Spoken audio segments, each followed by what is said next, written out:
Vous savez, je pense que les fondamentalistes musulmans qui sont en train de faire un travail de sape en France ont déjà gagné. Et je vais vous dire pourquoi. J'étais en train de regarder, de lire ce fait divers, où en fait ça se résume à peu de choses. C'est un mec pas très clair, turc, qui prend sa camionnette, défonce et renverse une croix dans l'Ain, dans la commune de Loyette. Ça se résume à ça. Après, le mec se met à quatre pattes, je sais pas, il fait des genuflexions, il crie des Halo Akbar, et puis voilà. Les flics viennent, le chopent, sa femme a chouine. Ah, mon mari, il est un petit peu psychologiquement un petit peu instable, tout ça, ça. Voilà. C'est un fait divers comme il y en a 50, 100. Il n'y a pas mort d'homme, il n'y a pas de catastrophe plus que ça. Et pourtant, j'ai eu une réaction bizarre. Une réaction qui me fait dire qu'ils ont déjà gagné. Vous savez, ça a été quoi ma réaction? Ça a été: comment ça se fait qu'il est vivant? Alors que je ne suis pas un pratiquant, je ne suis pas catholique pratiquant. Bon, peut-être qu'il me manque cette notion de tendre la joue gauche quand on t'a frappé la droite. Non, moi je suis plutôt du genre à foutre un coup de barre à mine ou une heure de bœuf à la personne qui m'a fait offense. Ça doit jouer aussi. Mais dans l'absolu, c'est ça. Comment j'ai pu avoir cette réaction et me dire pourquoi il est vivant? C'est pas normal. Je vous le disais, le fait divers en lui-même est assez ridicule. Ça se passe dans l'Ain, dans la petite commune de Loyette.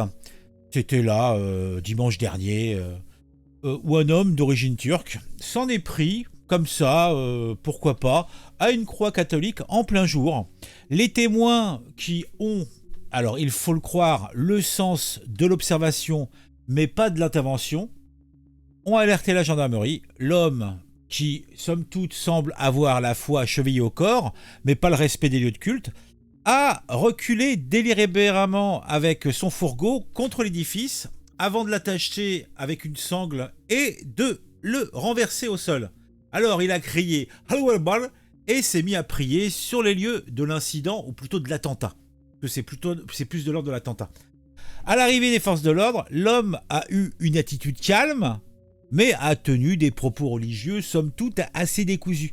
Il s'avère que l'individu connaît des troubles psychologiques, bah tiens, comme c'est pratique, comme si on ne s'en doutait pas, et a déjà été interné dans un établissement psychiatrique au début du mois de mai. Bah tiens, et pourquoi il est dehors?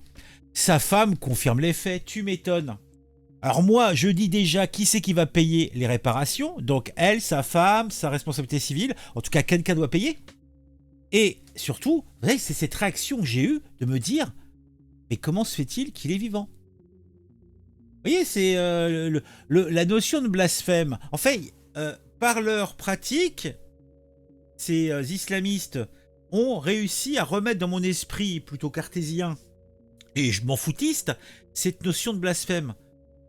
En entendant ça, ma seule réaction, ça a été, mais pourquoi est-il encore vivant?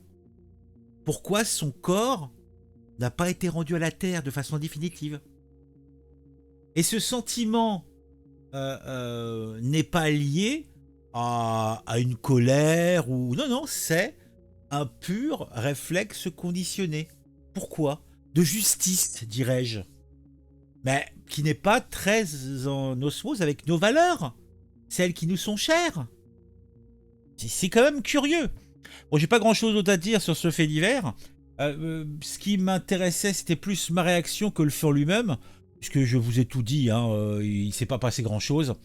Un taré de plus, ou un fondamentaliste, ou en fin de compte un dingo, parce que quelle que soit la façon dont tu prends le truc, ça reste ça. Il renverse une croix, bêtement, méchamment. Il fait ses salam alek. Ça, c'est un petit peu la même logique que les mecs qui vont faire qui se foutent en plein milieu de la rue ou devant une église pour aller faire leur prière. Hein. Une de leurs 5 prières, c'est de la provoque à 3 balles. Mais j'en ai marre de la provoque. Et je pense que cette réaction que j'ai eue est de cet ordre-là. Et je trouve ça vraiment compliqué et une très très mauvaise chose, puisque réellement, je pense que quand quelqu'un comme moi, qui est vraiment éloigné de tout ça, a cette réaction, je dirais pas viscérale, mais presque, eh bien, c'est déjà perdu. À la limite, la prochaine fois, moi, j'ai un gars qui fait ça devant moi, est-ce que je ne vais pas lever la main? Est-ce que je vais pas m'équiper d'une machette salvatrice pour pouvoir punir le méchant tout de suite? Et est-ce que je serai pas le premier à féliciter le premier, car ça arrivera obligatoirement, tôt ou tard, parce que des tarés, il y en a pas que chez eux, hein. Des tarés, on en a plein, hein, c'est pas ce qui manque, hein. Donc quand un taré en aura eu ras le cul et se sera fait bien conditionner la tête et qui va commencer à jouer les coupeurs d'infidèles, eh bien il sera trop tard. Il sera trop tard.